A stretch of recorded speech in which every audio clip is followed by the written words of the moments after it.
Hello everyone and welcome back to my YouTube channel with another informative and useful video.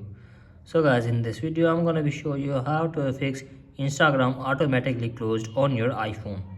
So guys, if you are facing this problem and you don't know that how can you fix this issue. So guys, today in this video I'll show you how can you fix it. So let's start our video without wasting any time. So guys, our first step is to open settings, and you have to make sure that you have an active internet connection, and then you have to make sure that there's not connected any of the VPN. If there's a connected VPN, then you have to just simply disconnect the VPN and open general, and then tap on software update and update your device to the latest version of iOS 18.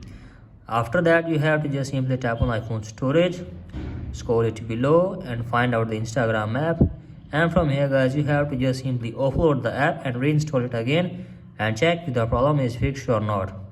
If you're having still this problem, then you have to just simply open the App Store and then tap on search and search here for Instagram.